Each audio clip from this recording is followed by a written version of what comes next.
10 साल में सांसद का विकास कहीं कुछ दिखाई नहीं दे रहा है। ये चीज़ हम नहीं कह रहे हैं। ये आपने एक इंटरव्यू में कहा था कि भाजपा जो है वो राम मंदिर के मुद्दे पे चुनाव लड़ रही है, तो क्या ऐसा मानते हैं आप कि भाजपा जो है वो 10 साल में कोई विकास नहीं की है? हम तो कह रहे हैं कि या फिर उसके पास कोई मुद्दा नहीं? समझ चुका है कि ये लोग जुमलेबाजी के अलावा कुछ नहीं कर सकते हैं।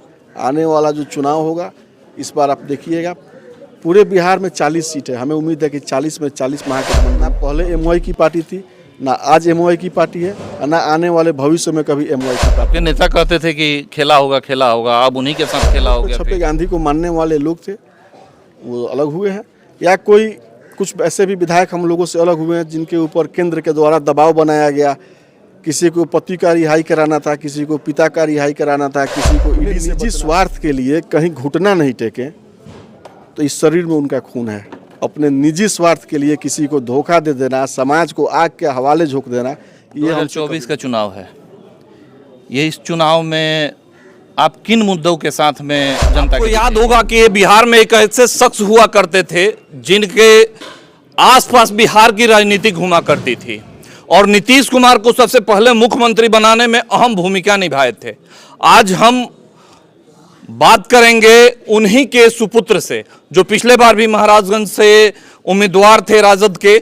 हम बात करेंगे महाराजगंज पे। महाराजगंज जो क्षेत्र है, आप एक बार पहले भी पूरा घूम चुके हैं, उसके विकास पे क्या कहेंगे आप और समस्या पे क्या कहेंगे आप? देखिए, महाराजगंज में निरंतर हम घूमते रहते हैं और महाराजगंज लोकसभा में पिछले 10 साल का जो सांसद का विकास रहा है, आप तो मीडिया में है, आप भी कहीं ना कहीं गांव में समाज लोग के बीच में जाते ही होंगे। 10 साल में सांसद का विकास कहीं कुछ दिखाई नहीं दे रहा है। ये चीज़ हम नहीं कह रहे हैं, ये गांव के लोग कह रहे हैं। और जहां तक विकास की आप चर्चा कीजिएगा तो महाराजगंज में 85% ऐसा गांव है जहां गांव में आप जाइएगा तो लोगों का कहना है कि हम 10 साल में अपने सांसद का चेहरा भी नहीं देखे हैं। तो जो सांसद समाज के बीच में बैठ के अपनी बात नहीं रख सकता है, मुलाकात नहीं करता है, उस व्यक्ति से आप विकास का क्या उम्मीद कर सकते हैं? महाराजगंज विकास के मामले में बहुत ही पीछे जा चुका है। हम लोगों का प्रयास है कि आने वाले समय में महाराजगंज में बदलाव हो और महाराजगंज का समाज अगर मुझे नेतृत्व करने का मौका देता है, सेवा करने का मौका देता है, तो आने वाले समय में महाराजगंज का विकास क्या होता है मैं समाज को करके दिखलाऊंगा।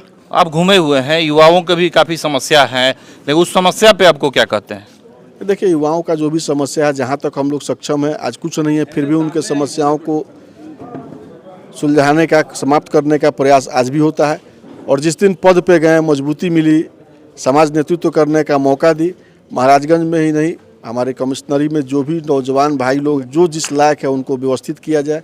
जो पढ़े लिखे हैं, सरकारी नौकरी जहाँ तक हो सके उनको नौकरी में लगवाया जाए। जो बहुत सारी प्राइवेट कंपनियां हैं उनको प्राइवेट नौकरी में लगवाया जाए, या जो जिस लायक है उसको रोजगार दिलाने का हम लोग काम करेंगे।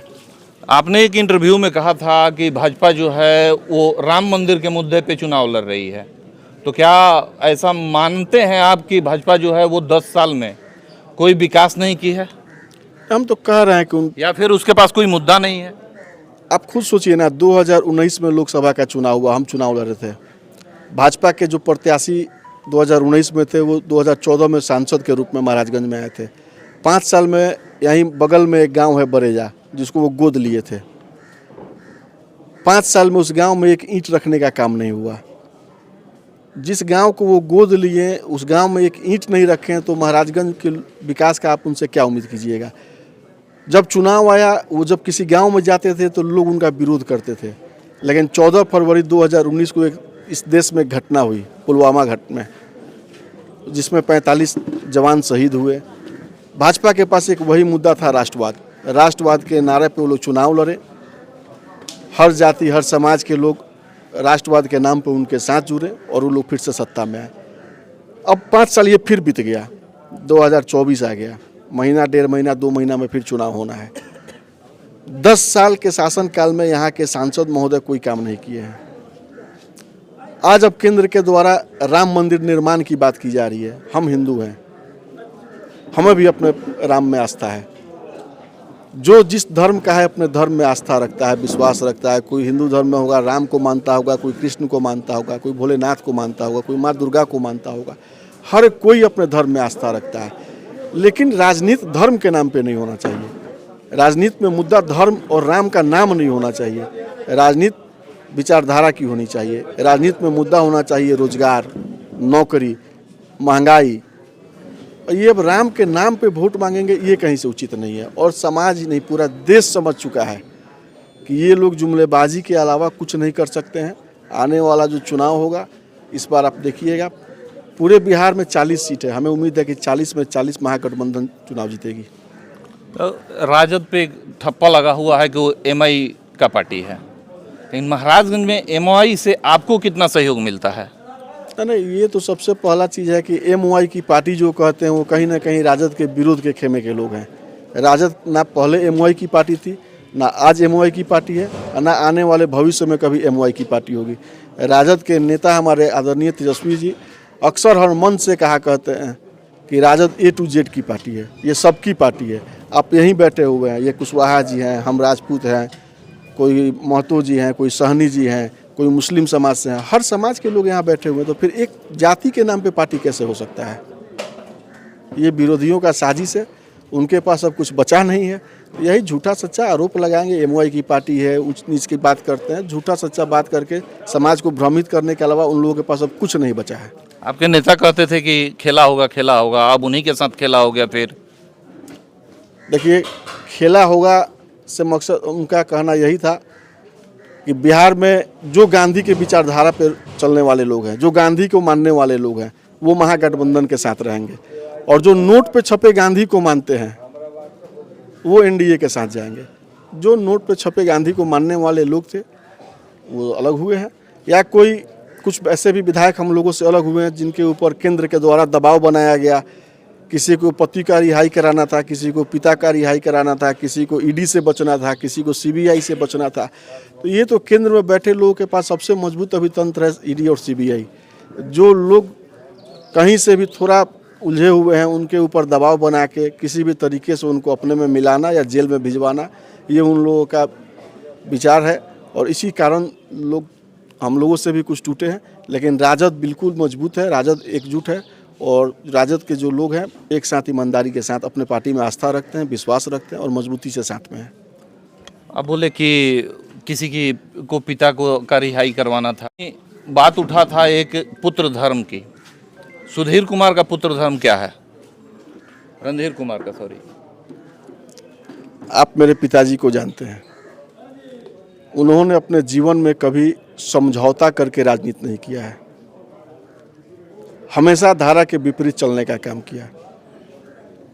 और जब वो पूरे जीवन अपने निजी स्वार्थ के लिए कहीं घुटना नहीं टेके, तो इस शरीर में उनका खून है। अपने निजी स्वार्थ के लिए किसी को धोखा दे देना, समाज को आग के हवाले झोंक देना, ये हमसे कभी नहीं हो सकता है। हम जहाँ हैं पिता के सिद्धांतों पे चलने वाले लोग हैं, और पिता के मान सम्मान के लिए आजीवन जहाँ हैं मजबूती से रहेंगे और समाज के लिए लड़ते रहेंगे। 2024 का चुनाव है, ये इस चुनाव में आप किन मुद्दों के साथ में जनता के बीच जाइएगा? हमारा पहले भी मुद्दा यही था कि महाराजगंज का विकास, महाराजगंज में रहने वाले हर उस नौजवान को व्यवस्थित करना जो जिस लायक है, सरकारी नौकरी हो या प्राइवेट निजी संस्था में कहीं व्यवस्था करना। महाराजगंज में अभी बहुत से ऐसा थाना प्रशासन के लोग हैं जो गरीब कमज़ोर लोगों को आए दिन परेशान कर रहे हैं। सबसे पहला तो मेरा उन लोगों के ऊपर निरंतर होगा कि गरीब कमज़ोर लोगों को आप परेशान ना करें। ये नहीं होगा। आने वाले समय में अगर महाराजगंज के लोग मेरे ऊपर विश्वास करके अगर महाराजगंज का सेवा करने का मौका दे दिए, तो इतना विश्वास रखिएगा, महाराजगंज में कोई भी बिना कारण किसी गरीब को परेशान नहीं कर सकता है। जनता से क्या अपील करेंगे? जनता से बस यही अपील करना है कि महाराजगंज के विकास के लिए हम सब एक हों। जो केंद्र के द्वारा जात पात के नाम पे, धर्म के नाम पे हम समाज को बांटा जा रहा है, उसमें विचलित नहीं होना है। एकजुटता के साथ हम लोग साथ रहें और आने वाले समय में बदलाव करके महाराजगंज का सेवा करने का आप एक मौका दीजिए और महाराजगंज के विकास में आप मेरा सहयोग कीजिए।